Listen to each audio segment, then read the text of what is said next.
La Commission est réunie afin de poursuivre les consultations particulières et les auditions publiques sur le projet de loi numéro 9, la loi visant à accroître la prospérité socio-économique du Québec et à répondre adéquatement aux besoins du marché du travail pour une intégration réussie des personnes immigrantes. Madame la secrétaire, y a-t-il des remplacements? Oui, Madame la Présidente. Madame Lachance-Bellechasse est remplacée par Monsieur Thouin-Rousseau. Madame Lecourt-Lesplaines par Madame Picard-Soulanges. Monsieur Lévesque-Chauveau par Monsieur Provençal-Beauce-Nord. Monsieur Bonbonne-Darcy-Magui par Monsieur Déragi-Néligan. Madame Macron-Westmont-Saint-Louis par Monsieur Kelly-Jacques-Cartier. Madame Sauvé-Fabre par Madame Anglade-Saint-Henri-Satane.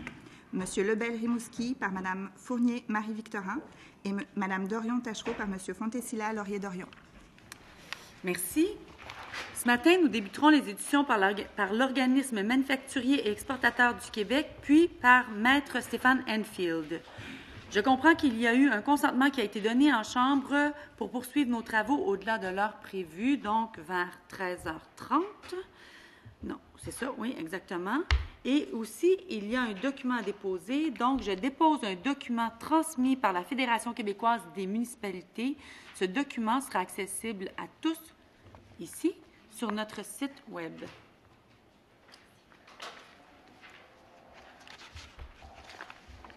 Je souhaite donc la bienvenue aux représentantes des manufacturiers exportateurs du Québec. Je vous rappelle que vous disposez de 10 minutes pour votre exposé et que nous procéderons par la suite à la période d'échange avec les membres de la commission. À 1 minute de la fin, je vous ferai un signe. Je vous invite donc à vous présenter puis à débuter. Excellent. Alors, bonjour à tous. Mon nom est Véronique Proulx, je suis présidente directrice générale des manufacturiers exportateurs du Québec. Je suis accompagnée de ma collègue Isabelle Limoges, bonjour, directrice affaires publiques, affaires gouvernementales. Merci aux membres de la Commission de nous entendre aujourd'hui. On vous a tous remis le mémoire version papier. Il a été acheminé il y a quelques instants également à la Commission par courriel. Alors, merci de nous donner cette opportunité aujourd'hui. Manufacturiers exportateurs du Québec, on est l'une des 4 grandes associations patronales. On représente 1100 entreprises manufacturières à travers le Québec, des entreprises de toute taille, de tout secteur d'activité, vraiment à l'image du tissu industriel québécois. Dans un premier temps, on voulait vous entretenir sur les besoins, les besoins en termes de main-d'œuvre dans le secteur manufacturier, plus particulièrement sur les impacts de la pénurie de main-d'œuvre sur le secteur. Alors, dans le secteur manufacturier québécois, au 3e trimestre de 2018, il y avait 18 000 postes vacants. Sur ces 18 000 postes vacants, 60 % des postes requéraient un niveau secondaire et moins, donc des postes peu ou pas spécialisés. 40 % d'entre eux exigeaient un DEP, un DEC ou un diplôme universitaire. Alors, connaissant le niveau de productivité du manufacturier québécois, connaissant le faible niveau d'intégration de nouvelles technologies, ce n'est pas étonnant de voir cette proportion-là. Donc, les entreprises n'ont pas encore pris le virage technologique. Ils ont besoin encore de gens qui ont peu ou pas de spécialisation.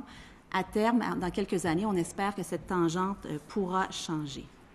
Présentement, la pénurie de main-d'œuvre a un impact très important et concret sur le secteur manufacturier. Vous en entendez parler régulièrement aussi. On voit des entreprises qui refusent des contrats, qui ne peuvent pas se permettre de prendre des nouveaux contrats à l'international. Et même récemment, on voyait à l'émission 24/60 Radio-Canada, Rotobec, qui a choisi d'investir aux États-Unis plutôt qu'au Québec, faute d'avoir la main-d'œuvre nécessaire. Donc, on nuit à la compétitivité du secteur et en plus, on est en train de se priver de certains projets d'investissement.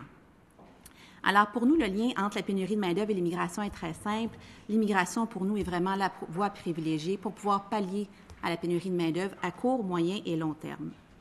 Et là, sachant que c'est la dernière journée de la commission, sachant aussi qu'on a perdu accès à nos serveurs depuis 2 semaines, on est vraiment allé à l'essentiel dans le mémoire sur nos principales recommandations qui peuvent être pertinentes dans le cadre du projet de loi. Alors, je vais y aller avec les 5 recommandations en question. La première recommandation, c'est de mieux sélectionner nos travailleurs afin de faire un meilleur arrimage entre les besoins du marché du travail et les immigrants que l'on fait venir. Alors, cette recommandation comporte 2 volets. La première, mettre en place le SDI le plus rapidement possible. On apprécie beaucoup l'effort qui est fait pour mieux arrimer les besoins du marché du travail avec l'immigration. On comprend que ça ne sera pas parfait, mais au moins, on y tend. Ce qui est important pour nous, par contre, c'est que le SDI est en place depuis le mois d'août. Il n'est pas encore, il est en place, mais il n'est pas en opération. Et on souhaite que ça puisse faire le plus rapidement possible parce qu'il y a urgence d'agir. Donc, on ne voudrait pas dire à nos membres, bonjour, vous allez devoir attendre encore 1 an, 2 ans avant qu'on puisse commencer à faire venir des gens qui répondent à vos besoins. Donc, pour nous, c'était essentiel de le souligner à ce stade-ci. Deuxième volet de cette recommandation, le niveau de français exigé. Je vais vous amener un peu plus tard en annexe. On a recensé dans les dernières semaines des cas d'entreprises manufacturières qui présentement utilisent le PTET pour faire venir des soudeurs. Alors, plusieurs de ces soudeurs viennent d'Amérique latine. On comprend que ces soudeurs-là n'auraient pas pu passer par l'immigration permanente pour rentrer au Québec parce qu'ils n'ont pas le niveau 7 exigé. Ces gens-là sont en route vers le Québec ou sont arrivés et tous leurs employeurs leur ont dit « on veut qu'éventuellement tu déposes une demande à l'immigration permanente ». Alors, on peut s'attendre qu'au terme de leur visa, dans 2 ans, 3 ans, tout dépendant, ils vont parler le français, mais ils n'auront certainement pas un niveau 7 qui est exigé. Donc, ce qu'on demandait ici, ce qu'on recommande, c'est soit de réduire le niveau, de permettre aux candidats une plus longue période pour pouvoir atteindre le niveau souhaité ou de revoir la grille de pointage en conséquence. Si on se limite à la francophonie pour l'immigration permanente, on va vraiment priver le secteur manufacturier d'une main-d'œuvre dont il a besoin. Et ce sera avec, à terme, la main-d'œuvre dont ils auront besoin, ce seront des gens qui ont des compétences techniques, qui auront une grande polyvalence puis une grande capacité d'apprendre tout au long de leur carrière. Changement technologique oblige, les gens vont devoir s'adapter, tout comme les employeurs. Deuxième recommandation, accélérer les délais de traitement et augmenter les seuils. Alors, je l'ai mentionné, il y a une urgence d'agir dans le secteur. Les délais actuels et les seuils d'immigration font en sorte que les employeurs, encore une fois, vont devoir attendre quelques années avant d'avoir accès à la main-d'œuvre dont ils ont besoin. Il est évident que le programme des travailleurs temporaires étrangers est une alternative qui peut répondre à des besoins à court terme. Et bien sûr, le PTET devrait être modifié pour répondre aux besoins du marché du travail. Je pourrais y revenir dans nos recommandations, mais il n'en demeure pas moins que si les employeurs souhaitent que ces travailleurs puissent faire une demande d'immigration permanente, je pense aux soudeurs latino-américains entre autres, les délais actuels, les seuils et le niveau de francisation demeurent des barrières importantes pour le secteur manufacturier. Recommandation numéro 3, favoriser la régionalisation durable des immigrants. Alors, pour nous, ça, c'est vraiment essentiel. Il y a la grande partie de nos membres qui sont touchés par la pénurie de main-d'œuvre sont en région et ils rencontrent plusieurs défis lorsque vient le temps d'attirer et de retenir les immigrants en région. Alors ici, on a 3 volets. Un, s'assurer d'un déploiement régional du Midi adéquat. On comprend que le Midi va maintenant accompagner les entreprises. C'est excellent. Les employeurs et les manufacturiers ne sont pas des spécialistes du recrutement international, de l'intégration des immigrants. Il faut s'assurer d'être très proactif dans le déploiement des ressources auprès de ces entreprises-là. Deuxièmement, arrimer le déploiement et l'accompagnement du parcours du travailleur avec celui des entreprises. Donc, on comprend que sur le terrain, il y a le Midi qui accompagnera éventuellement les travailleurs dans un plan d'action personnalisé et les employeurs, des ressources différentes. Mais il y a aussi le MTES qui est présent sur le terrain qui accompagne les deux. Donc, on va devoir s'assurer d'avoir une coordination efficace pour s'assurer qu'autant que le travailleur que l'employeur puisse être bien accompagné et accès à toutes les ressources dont il a besoin pour réussir l'intégration en région. Troisièmement, supporter les municipalités dans leurs enjeux d'accueil de nouveaux arrivants. Ce que nos membres nous disent, puis je donne un exemple concret, j'ai une entreprise qui est à Knowlton, plus ou moins 100 postes non spécialisés à combler, il n'y a pas d'hébergement abordable, il n'y a pas de transport collectif, très difficile d'amener les travailleurs dans la région et de les garder dans la région. Ils ont la volonté de le faire, ils se retournent vers la municipalité n'a pas les ressources, l'argent, donc on soulève le point, ça mérite vraiment d'être creusé pour voir comment on peut accompagner les municipalités et les entreprises en région face à ces défis-là. Quatrième recommandation, clarifier les attentes et les obligations des employeurs dans l'intégration. Alors, on voit dans le projet de loi qu'on ouvre la porte à possiblement donner plus de responsabilités ou d'obligations aux employeurs dans un contexte d'intégration des immigrants. Alors, les manufacturiers comprennent très bien que l'intégration des immigrants, c'est une responsabilité partagée. Ils sont prêts à faire la leur. Ceci étant dit, si on pense éventuellement à ajouter des responsabilités au niveau de la francisation ou autre, il faut aussi tenir compte des charges qu'ont actuellement les entreprises. Alors, je m'explique, les entreprises manufacturières sont des entreprises qui exportent, qui font face à une concurrence internationale très accrue.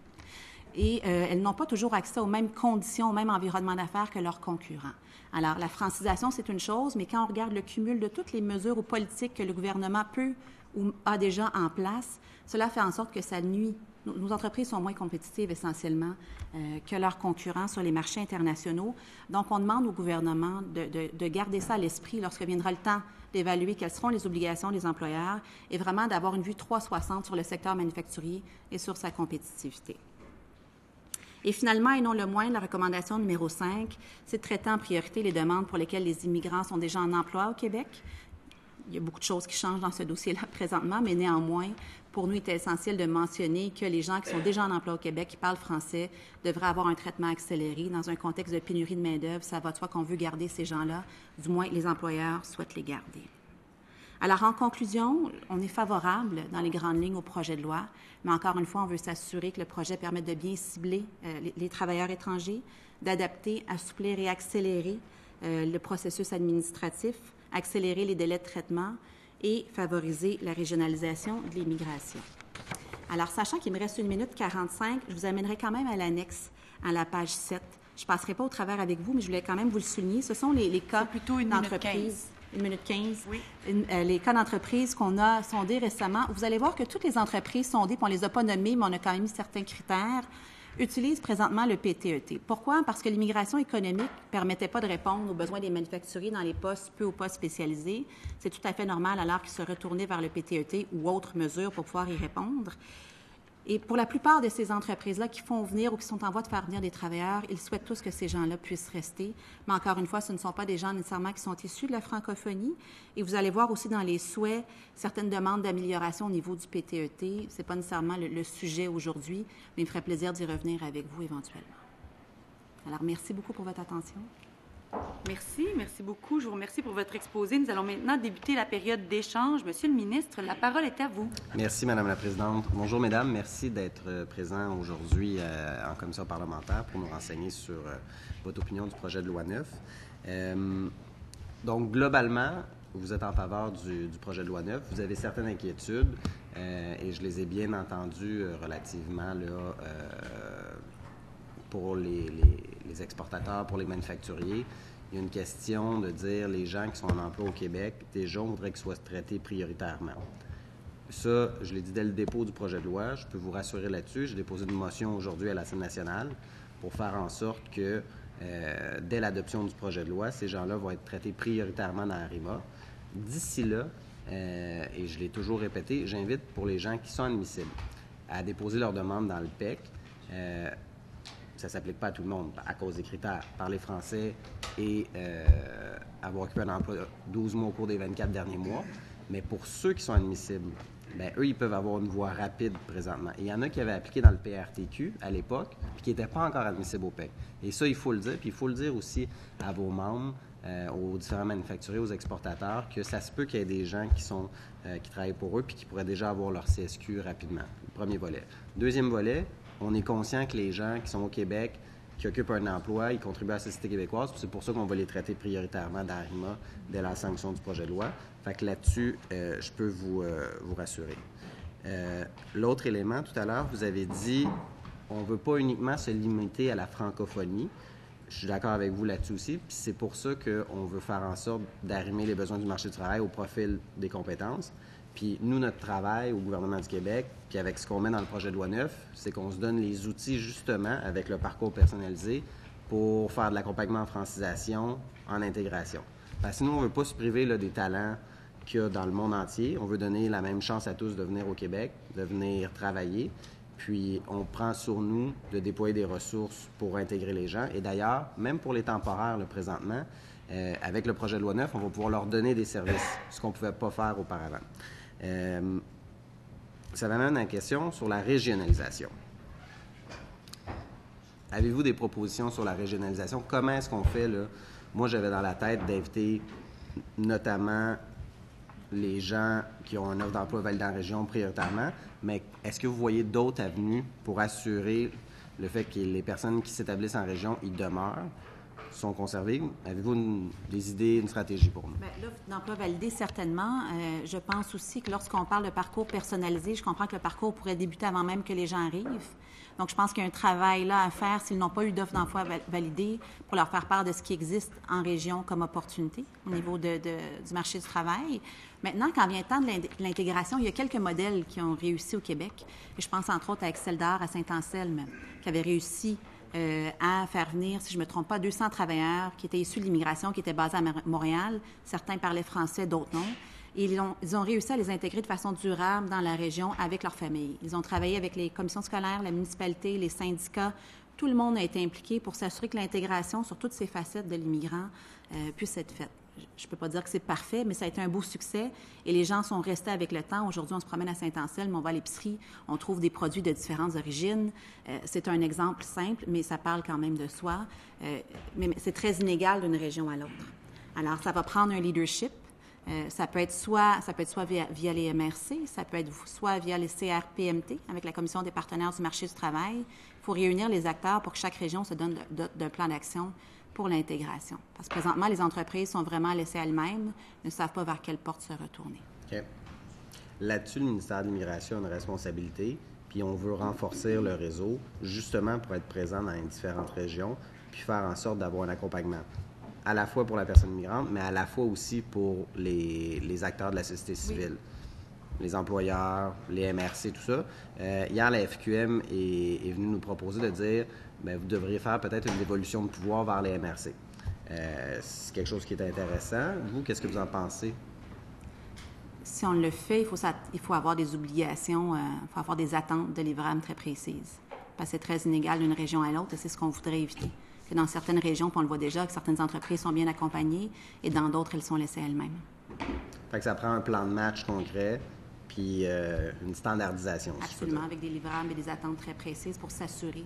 Parce que ça prend un leadership. Donc, ça peut être le FQM, ça peut être un autre partenaire. Puis je comprends que les ressources du Midi vont y contribuer, mais ça prend un leadership très fort. Sinon, les projets ne vont pas avancer. Puis, pour moi, c'est très clair, puis c'est pour ça qu'on met le rôle de coordination dans le projet de loi 9 pour le ministère de l'Immigration, parce que je ne veux plus que ça se passe comme avant, du fait que éducation faisait son bout, santé faisait son bout, emploi, solidarité sociale aussi faisait son bout, puis immigration aussi. Puis, bon, il y avait de la collaboration entre les différents ministères, mais il n'y avait pas de coordination, il y avait comme personne d'imputable au gouvernement du Québec. Ça, c'est ce qu'on change prioritairement, puis la porte d'entrée, ça va être le ministère de l'Immigration, relativement à toutes les questions, justement, de personnes immigrantes, en lien avec francisation, intégration, emploi, on travaille de concert avec mon collègue de l'emploi. Ce sont eux qui sont les spécialistes là-dedans, mais présentement, il y a déjà des gens qui sont dans les locaux de Service Québec, mais nous, on souhaite en faire plus. C'est pour ça qu'on met le rôle de coordination dans le projet de loi. Fait qu'on progresse. On est conscient que le ministère de l'Immigration doit retrouver sa place, doit aussi étendre le service, mais surtout, on veut répondre au rapport de la vérificatrice générale de 2017 pour dire il n'y a pas de suivi, il n'y a pas de traçabilité. Alors, on est là-dessus présentement. C'est un des objectifs du projet de loi 9. Sur la question de la disposition sur les règlements pour les employeurs. Tout à l'heure, vous avez dit on est inquiet, on ne veut pas que ce soit un fardeau supplémentaire. Je vous entends très bien. On n'a pas l'intention d'imposer des règlements sans consulter les employeurs, sans prendre en compte votre point de vue, tout ça. C'est une habilitation législative. Vous l'avez dit tantôt, tout le monde doit participer. Il faut voir comment est-ce qu'on peut mettre tout le monde, les employeurs, les manufacturiers, les personnes immigrantes. Mais l'objectif, là, c'est pas de vous imposer des choses d'une façon unilatérale. Là. Je veux être très clair là-dessus. Je suis vraiment en mode écoute, en mode collaboration. Puis quelle forme ça va prendre? Ça pourrait être de la facilitation au niveau des cours de francisation, des choses comme ça. Mais je suis conscient que, et la FCI est venue nous le dire, il y a beaucoup de PME au Québec. C'est pas des gros employeurs. Je suis conscient de cette flexibilité-là qu'il doit avoir aussi. Un point sur la francisation. Ce qu'on voit présentement, on voit que c'est difficile de le faire. Souvent, les employeurs nous disent on n'a pas des groupes suffisamment importants pour partir un groupe de formation d'entreprise. Les employés n'ont pas nécessairement de voiture pour se rendre à la formation le soir ou les fins de semaine. C'est pas adapté. Peut-être penser à de la formation en ligne, regarder les plateformes technologiques, de changer la façon de faire de la francisation. Un, pour que ça soit plus accessible, et deux, pour que ça soit plus arrimé sur le travail qui est fait, donc que le travailleur lui-même soit plus intéressé à progresser en ce sens.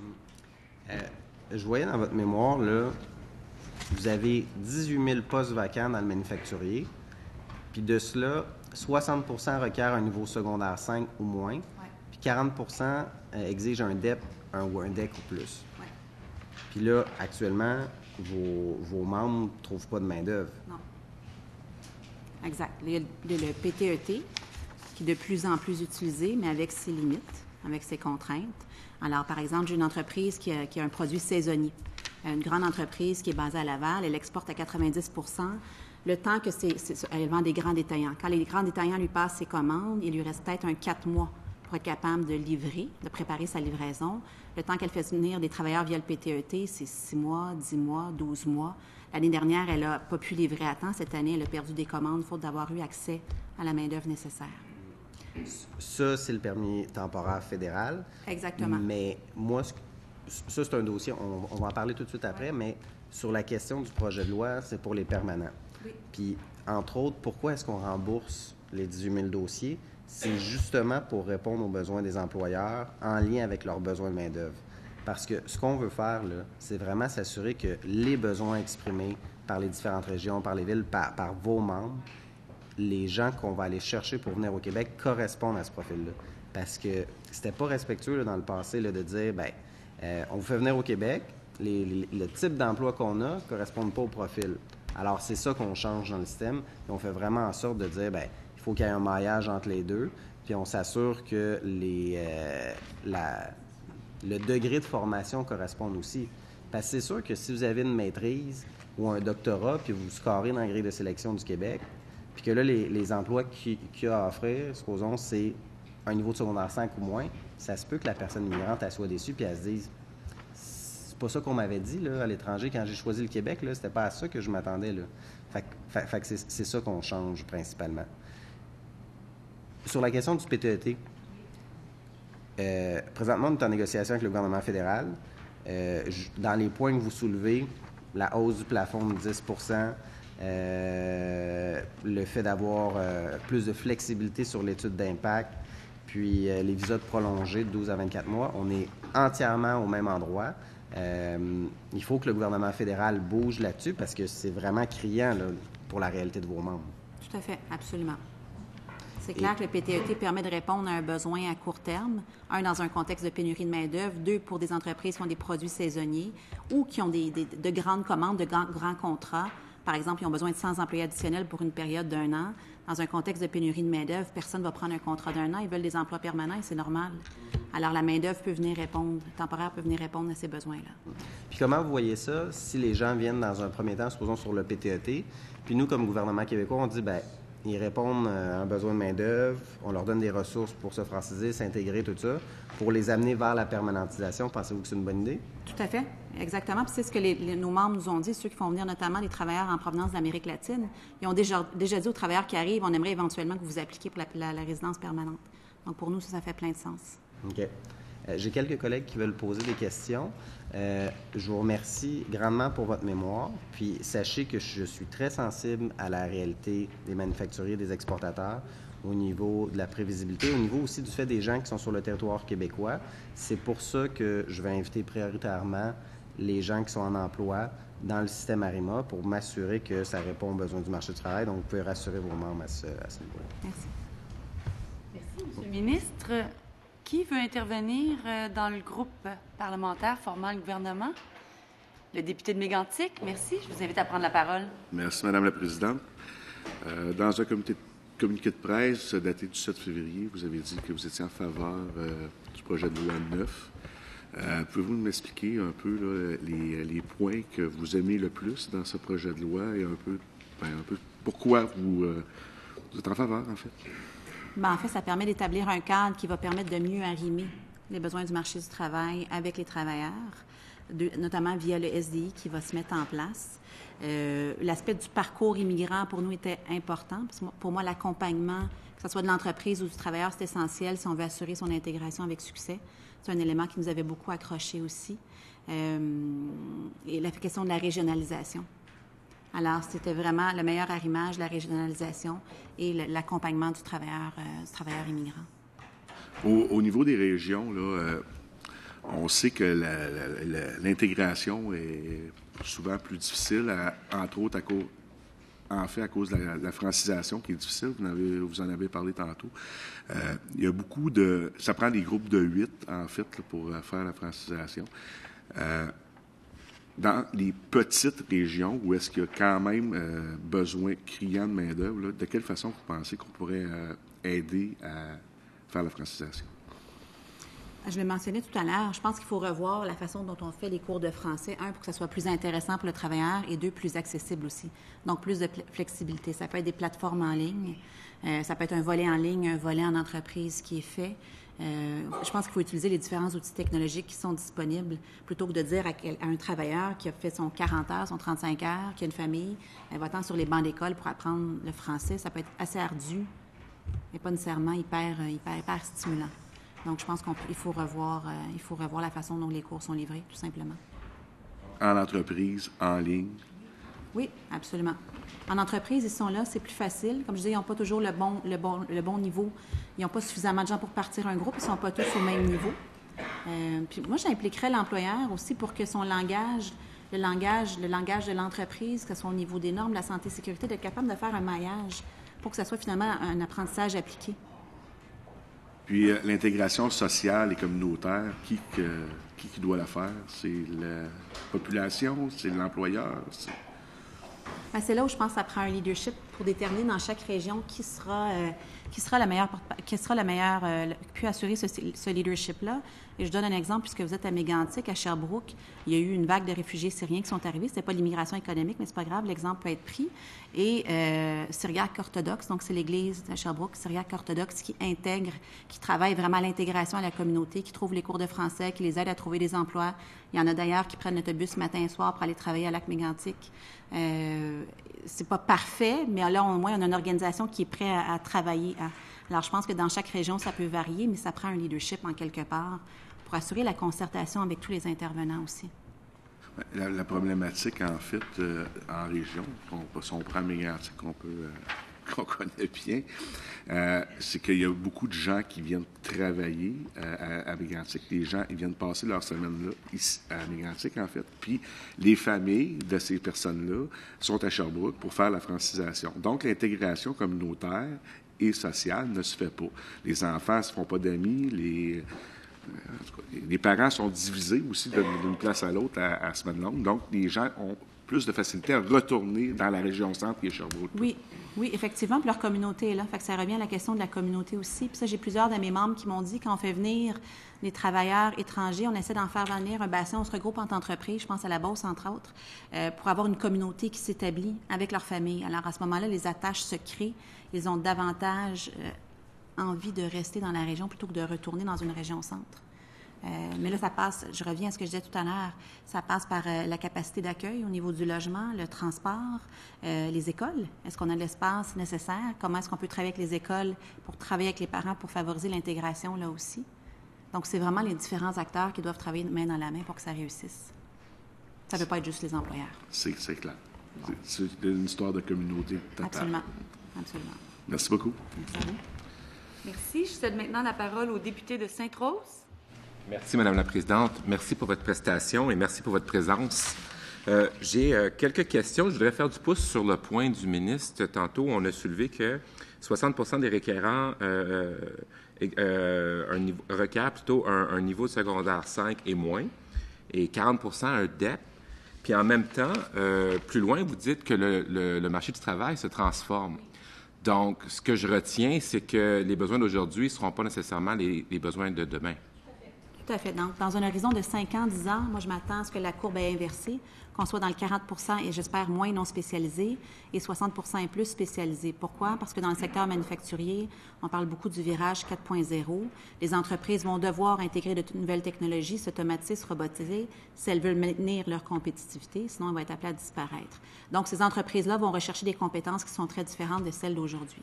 C'est pourquoi, dans le non spécialisé aujourd'hui, le PTET pourrait, s'il est adapté, répondre aux besoins. Et à terme, on va chercher des compétences qui sont très différentes dans le manufacturier, qu'on pourra retrouver via l'immigration permanente. Puis l'intention du gouvernement, on le sait, c'est de créer un arrimage entre les spécialités, là, dès que le candidat ou la candidate fait la demande, d'arrimer ça à un emploi au Québec. Donc, dans les deux cas, on serait bien positionné de répondre à les critères de ce marché-là qui est changeant. Oui. Et comme je le disais, je ne pense pas que c'est parfait, mais au moins on tend à se rapprocher des besoins du marché du travail, ce qui est excellent. Donc, une modernisation est due. Oui, mais en fait, le SDI, c'est le SDI qui va permettre cette modernisation-là, c'est ce que je comprends, mais effectivement. J'aimerais aussi vous relancer sur le rôle des entreprises qui accueillent pour l'intégration de l'immigrant. Comment vous voyez ça pour vos membres d'intégrer un nouveau arrivant dans sa communauté? C'est quoi le rôle de l'employeur? C'est quoi le rôle de la communauté? C'est quoi le rôle de la personne? Alors, je vais reprendre dans un premier temps l'exemple de Knowlton. Encore une fois, il s'agissait de l'entreprise venait piger à Montréal dans le bassin de réfugiés qui avait un permis de travail. Puis au départ, elle faisait venir en autobus. Donc, il partait à 4h30 de Montréal, prenait l'autobus pour se rendre sur la Rive-Sud, un autobus pour se rendre à Knowlton. Il faisait un quart de travail de 12 heures, il revenait le soir. On comprend que ça peut pas durer longtemps. Donc, éventuellement, elle a travaillé avec la municipalité à Cowansville spécifiquement pour être capable de trouver de l'hébergement. La municipalité a accepté de payer jusqu'à tout récemment le transport en autobus, finalement, analysé, pour les amener. Et l'entreprise, se retrouvant face à elle-même, bien là, elle cherche des ressources en francisation, en intégration, formation de ses équipes au niveau de la gestion interculturelle. Donc, présentement, l'entreprise est pas mal la seule à travailler à l'intégration de l'immigrant à ce jour, ce qui n'est pas idéal. Puis, est-ce que c'est un rôle qui est de trop ou est-ce que c'est un rôle qui est pas assez? Je pense que c'est trop dans le sens où ces entreprises-là n'ont pas nécessairement cette expertise ou cette expérience-là. Encore une fois, ce ne sont pas des spécialistes de l'intégration des immigrants, du recrutement international, la francisation. Alors, le temps qu'ils le mettent là, ils ne le mettent pas ailleurs, ils ne le mettent pas à leur core business, finalement. Et c'est là où je dis que ça nuit à la compétitivité du secteur. Et c'est là où ils ont besoin d'accompagnement. Mais c'était tout pour moi. Merci beaucoup. Merci, Madame la Présidente. Merci. J'invite maintenant le député de Rousseau, je vais y arriver, Rousseau, à prendre la parole. Donc, bonjour, mesdames. À mon tour de vous remercier de vous être déplacés ici aujourd'hui. Agréable présentation. Je vous réfère à mon tour à votre communiqué de presse du 7 février dernier. Vous saluez aussi le remboursement des dossiers en inventaire. Pourriez-vous nous indiquer en quoi ceci est une solution appropriée au contexte actuel? En fait, lorsqu'on a émis le communiqué et par ce commentaire-là, ce qu'on souhaitait, c'est qu'on puisse passer au SDI le plus rapidement possible. Alors qu'on puisse cesser le premier arrivé, premier servi et pouvoir sélectionner les immigrants en fonction des besoins du marché du travail. Mais je vous dirais qu'au moment où on a émis le communiqué, effectivement, on avait peu d'infos. C'est quand même complexe, l'immigration. Alors, on avait peu de détails sur l'ensemble de l'œuvre. Donc, je vous dirais que notre souhait, si j'avais à le reformuler aujourd'hui, c'est de dire passons le plus rapidement possible au SDI pour être capable de sélectionner en fonction des besoins du marché du travail. Et je réitère, comme je l'ai dit aujourd'hui dans le mémoire, notre souhait, c'est de traiter en priorité les gens qui sont déjà ici, qui sont en emploi. Merci. Merci. Merci. Est-ce qu'il y a d'autres interventions? La députée de Soulanges prend la parole. Dans votre mémoire déposée dans le cadre des consultations publiques 2015 vers une nouvelle politique québécoise en matière d'immigration, de diversité et d'inclusion, vous suggérez que le français ait moins d'importance lors de la sélection de personnes d'immigration, mais devrait être plus défendu dans l'intégration.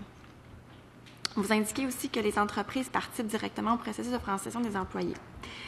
Selon vous, quelles conditions vous apparaissent justifiées pour que les employeurs s'engagent davantage dans la francisation et l'intégration sans compromettre la productivité? Comment on pourrait encore, vous l'avez mentionné tantôt, là, mais comment, en ligne et tout, mais... Oui, bien en fait, je vous dirais, dépendamment de la taille des entreprises, certaines ont la capacité et deux choses. La taille de l'entreprise, aussi l'impact de la pénurie de main-d'œuvre sur l'entreprise. Une entreprise qui est vraiment touchée, qui manque beaucoup d'employés, c'est difficile de lui dire, mais peux-tu dégager tes gens une journée semaine pour faire la francisation? C'est beaucoup demandé. Dans certaines industries, c'est possible de le faire, puis on le voit certains employeurs qui le font déjà.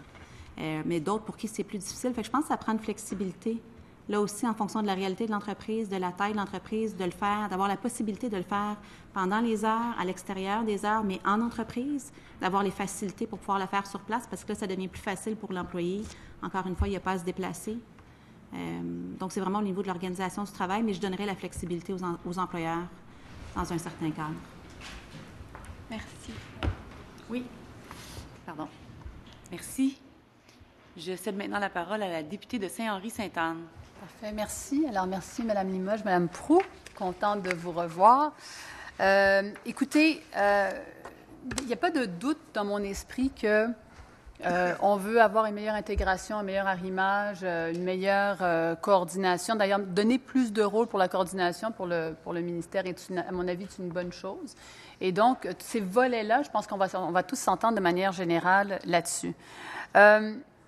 Il y a des enjeux, par contre, de pénurie de main-d'œuvre qui sont réels. Depuis 2 ans, ce que l'on constate, c'est qu'il y a une accélération de la problématique de pénurie de main-d'œuvre partout. Alors, on disait qu'il y avait quelques pénuries de main-d'œuvre, 10 000, 20 000. On est rendu maintenant à 120 000. Donc, chaque jour qui passe, le problème s'accentue.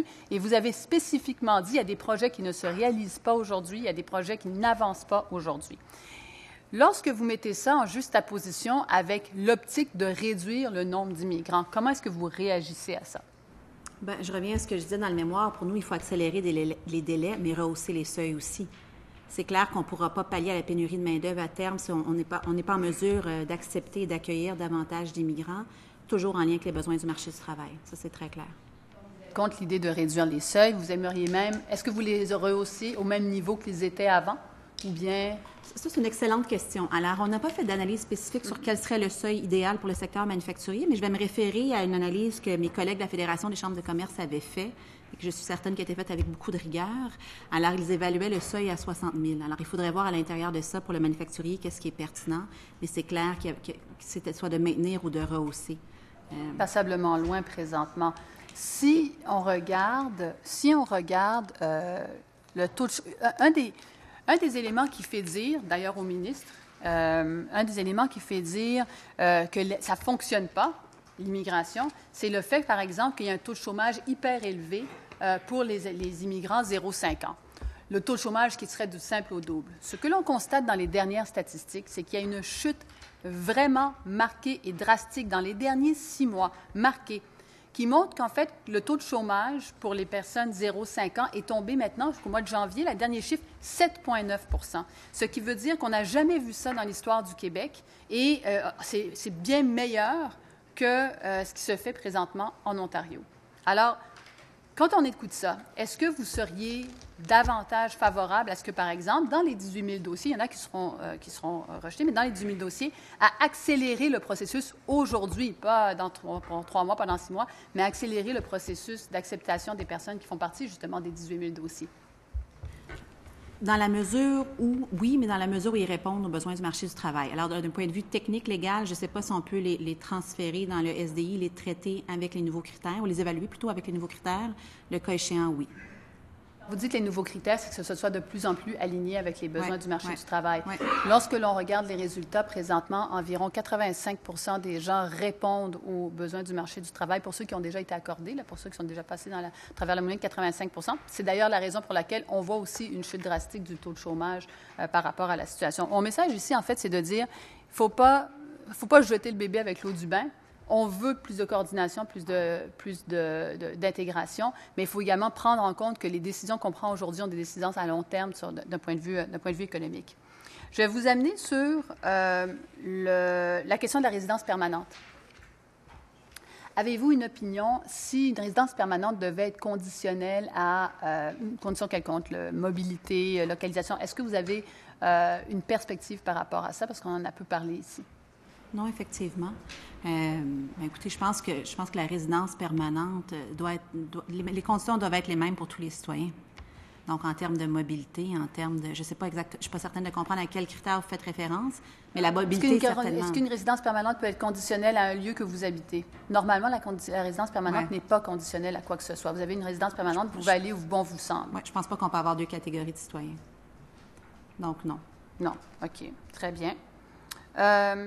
Est-ce que, lorsque vous entendez aujourd'hui, parce que ça c'est un des enjeux aussi que l'on a par rapport à l'immigration temporaire, vous regardez les besoins de main-d'œuvre aujourd'hui, puis vous dites vous-même qu'ils vont se transformer, ça rejoint la question de mon collègue en face, ce qui veut donc dire qu'il faut qu'on prête particulièrement attention au type de personnes qu'on veut avoir, parce que si on ne prend que des personnes en fonction des besoins actuels, lorsque va venir le moment de changer de secteur ou qu'ils vont devoir changer d'emploi, bien, ça peut avoir une incidence sur notre capacité d'adapter ces personnes-là. Si on regarde les données qui ont été publiées par Emploi Québec, on voit les postes vacants actuels. Il y a une précision qui nous dit que ces postes-là ne seront pas nécessairement, peuvent pas nécessairement être utilisés pour dire quels seront les besoins dans 5 ans, 10 ans.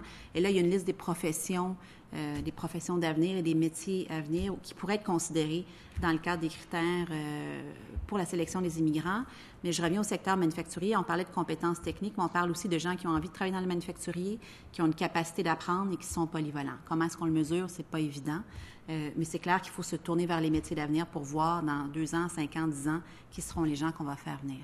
Dans les critères de sélection qu'on va avoir à terme pour les personnes qui viennent, oui, c'est adapté aux besoins du marché du travail, mais il ne devrait pas y avoir un critère justement sur la capacité d'adaptation de ces gens à étudier et à justement évoluer dans leur travail. Oui, absolument. Excellent. Je vais céder la parole tout de suite à ma collègue de Bourassa-Sauvé. Oui, merci. Alors, je cède la parole à la députée de Bourassa-Sauvé. Dites-moi, Madame la Présidente, on a combien de temps? Il vous reste 9 minutes et demie. Alors, oui, donc, chez les manufacturiers, il y a de toute évidence urgence. Il y a une pénurie de main-d'œuvre que vous voyez qui est criante, c'est bien ça? Exact.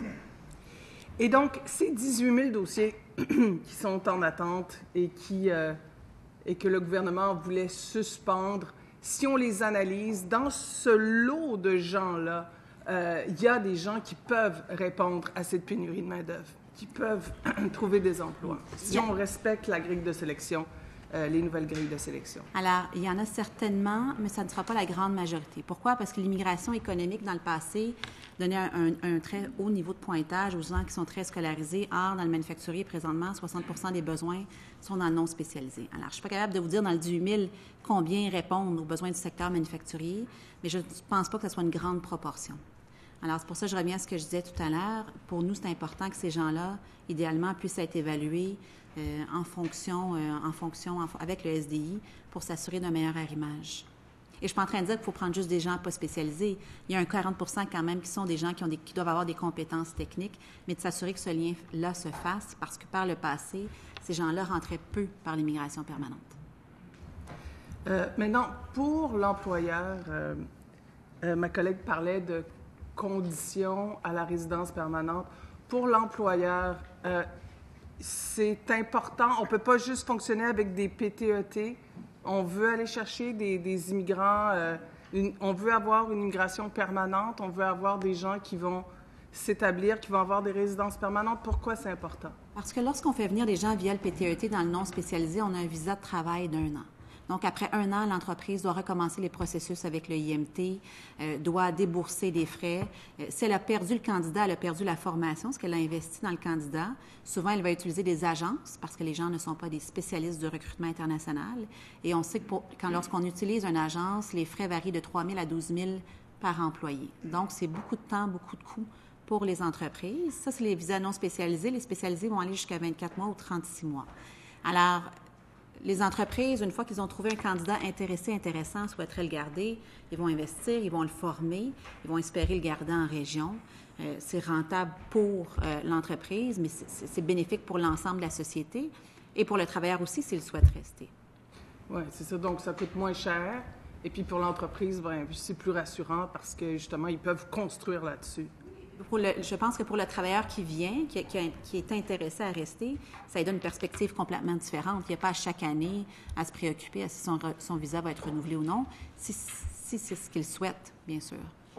Et ces conditions-là qu'on veut accoler à la résidence permanente, je veux bien comprendre, là, pour vous, une test de français au bout de 3 ans pour ces gens-là ou qu'on les oblige à rester à un endroit, ça serait contre-productif, selon vous?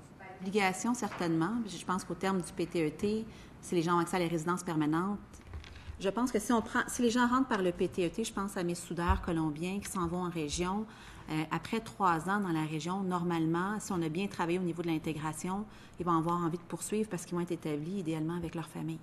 Alors, les conditions de localisation ne seront pas nécessaires si le travail de régionalisation est bien fait. Mais je parle du projet de loi. Là. Il y a l'article 9 qui parle d'insérer justement une condition à la résidence permanente. Oui, mais c'est pour ça que je fais le lien, parce que souvent, les gens, dans le secteur manufacturier, les gens arrivent par le PTET. S'ils ont accès au PEQ, CSQ, pour ensuite aller vers l'immigration permanente, je ne pense pas qu'on aurait l'obligation, on devrait les obliger à rester dans une région une fois qu'ils ont la résidence permanente. Je pense que si l'intégration se fait bien avec ces travailleurs temporaires-là, ils vont vouloir rester et ça va permettre de répondre aux objectifs de régionalisation. Est-ce que je comprends bien un PTET? Ensuite, si on tombe dans les programmes du PEC et si on veut avoir un CSQ, on doit faire un test de français. On doit être évalué au niveau de son français. C'est bien ça? Oui. Mais je reviens au niveau des conditions et je réitère ce que j'ai dit tout à l'heure. Je ne pense pas qu'on va avoir deux types deux catégories de citoyens. Deux types de... Oui. Oui, OK.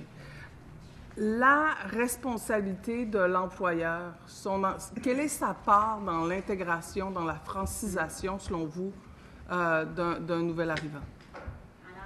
Une fois, je pense que ce qui est important de garder en tête, c'est vraiment la notion de flexibilité. On ne peut pas avoir un one-size-fits-all dans la francisation et dans l'intégration. Il faut tenir compte de la réalité des employeurs, de leur taille, de leur secteur d'activité et où ils sont situés également en région. Alors, de fixer des objectifs, c'est une chose, de déterminer les moyens, ça en est une autre. On peut peut-être donner accès à un panier de moyens à l'employeur dans lequel il peut piger en fonction de sa réalité. Mais la notion de flexibilité est très, très, très importante. Cet engagement-là de l'employeur, il y a ses limites, c'est ce que vous dites. Exactement. Il faut respecter sa capacité à le faire. Et qu'est-ce que vous souhaiteriez en région pour justement accompagner l'entreprise qui accueille des nouveaux arrivants? Est-ce qu'en ce moment, il y a, de toute évidence, en ce moment, dans plusieurs régions du Québec, il n'y a pas les infrastructures nécessaires, mais qu'est-ce que vous souhaiteriez? En fait, ça prend un guichet unique, ça prend une porte d'entrée vers laquelle l'employeur ou l'entreprise va pouvoir se retourner pour toutes ces questions de main-d'œuvre d'immigration. Alors que ce soit le MTES, Emploi Québec, que ce soit l'immigration, ça prend une porte d'entrée où l'entreprise va pouvoir s'asseoir avec quelqu'un et dire « Voici mes enjeux, mes problématiques, qu'est-ce qui existe, comment tu peux m'aider? » Et ça, c'est vraiment la notion d'accompagnement. Donc, en francisation, voici ce qui existe, voici les ressources. En termes les gens nous posaient la question, qui est-ce que vous connaissez qui pourrait venir former mes chefs d'équipe au niveau de la gestion interculturelle? On ne sait pas à qui s'adresser. Donc, parfois, c'est des détails très techniques. Ils ne savent pas vers qui se retourner. L'accompagnement du ministère doit prendre cette forme-là. Doit mettre à profit, à contribution, le réseau, l'expertise, les ressources qui existent pour aider l'entreprise dans ses enjeux. Pour pas qu'elle perde beaucoup de temps, de toute façon, elle n'a pas le temps, là, mais pour pas qu'elle perde beaucoup de temps à chercher des informations et à pas arriver à une solution qui soit pertinente pour elle. Comptez vraiment sur le gouvernement provincial pour, justement, montrer la voie dans chaque région. S'il y avait, par exemple, un bureau du Midi dans chaque région, ça serait idéal à ce niveau-là. Oui, tout à fait. Tout à fait. Puis il y a les bureaux d'Emploi Québec ou de Service Québec qui sont présents en région. Et on a vu que pour la prochaine année, on en est très satisfait. Les cibles au niveau de l'accompagnement d'entreprise ont été rehaussées. Alors, ces gens-là, historiquement, accompagnaient beaucoup les employés, les travailleurs. Ça demeure important, mais il faut aussi offrir de l'accompagnement aux entreprises dans un contexte de pénurie de main-d'œuvre. Et je reviens à ce que je disais dans le mémoire, il doit y avoir une concertation puis une collaboration sur le terrain entre ces deux ministères-là. Merci. Je laisse la parole à mon collègue. Oui, il vous reste 2 minutes 30. J'invite le député de Jacques-Cartier à prendre la parole. Merci, Madame la Présidente. Je vais être très, très rapide. C'est encore sur la question de la main-d'œuvre. Juste pour vos entreprises puis vos clients, est-ce que vous pouvez juste élaborer un petit plus sur leur capacité de vraiment penser l'avenir? Ils sont en une situation très difficile maintenant. Mais aussi, dans 3 ans, pour une entreprise qui veut accroître, ils vont dire, bien, première chose, j'ai pas des emplois, puis des gens qui travaillent pour moi pour maintenant demander pour une plus grande salaire parce qu'ils sont un petit peu des agents libres dans le sens qu'une autre entreprise va payer plus. Alors, est-ce que vous pouvez juste parler un petit plus de la réalité des gens, de vos clients dans ce sens-là? Contexte de pénurie de main-d'œuvre. Oui. Alors, il y a 2 distinctions à faire, la PME et la grande entreprise. La grande entreprise a vu arriver la pénurie de main-d'œuvre, a davantage de ressources, de compétences, davantage de moyens aussi.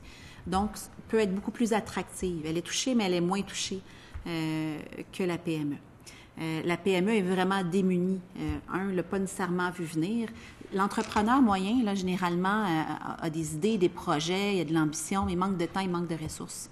Alors, il manque de ressources pour son développement, sa croissance, mais également pour être capable de voir venir la pénurie de main-d'œuvre, c'est clair qu'ils n'étaient pas là.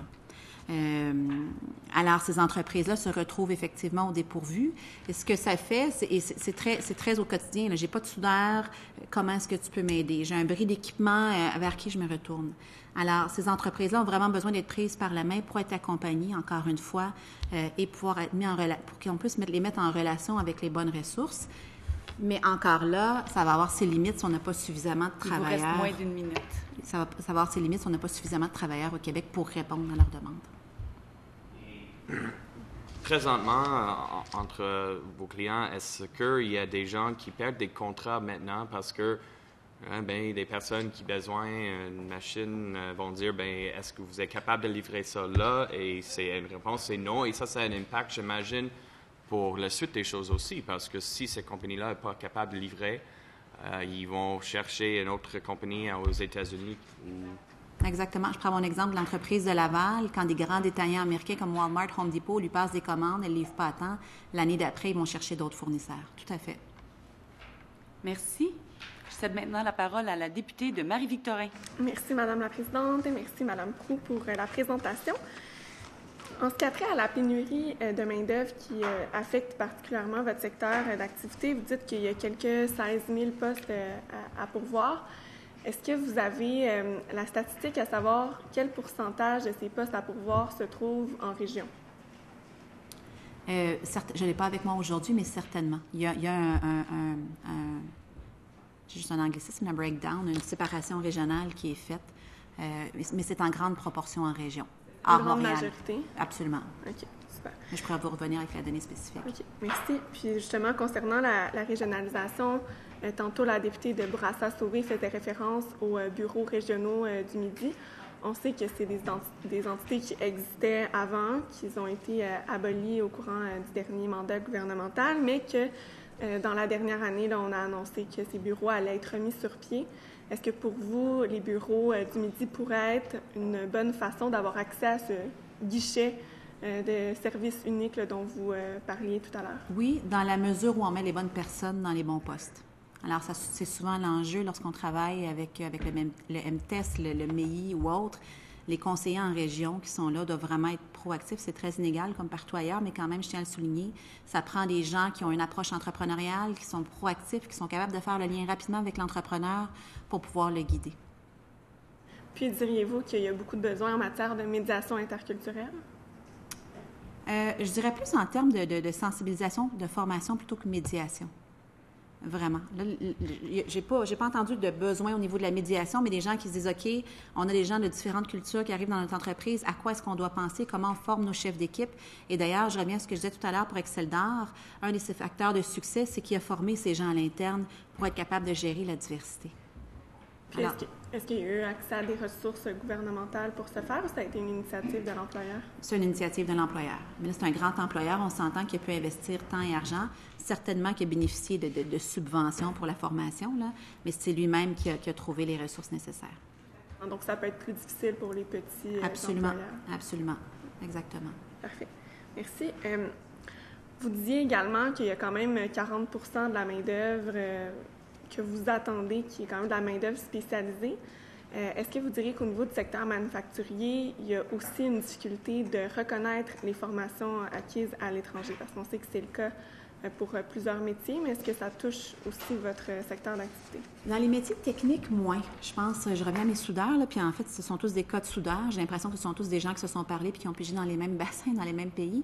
Mais au niveau de la soudure, au niveau de la mécanique, souvent, on va être capable, on n'a pas besoin d'avoir une reconnaissance formelle. Les gens arrivent avec une formation, on les évalue et on peaufine la formation en entreprise, au même titre que quand quelqu'un sort avec un DEP ou un DEC, souvent, il y a une formation additionnelle qui est offerte en entreprise pour que ça soit plus appliqué à la réalité de l'entreprise. Donc, ça ne semble pas être un majeur. 45 secondes. Merci. Puis, finalement, vous parliez de la compétitivité des entreprises. Donc, outre ce guichet de services, qu'est-ce que le gouvernement pourrait faire pour améliorer au point de vue de l'immigration? La compétitivité? Mais en fait, rendre ça le plus simple possible.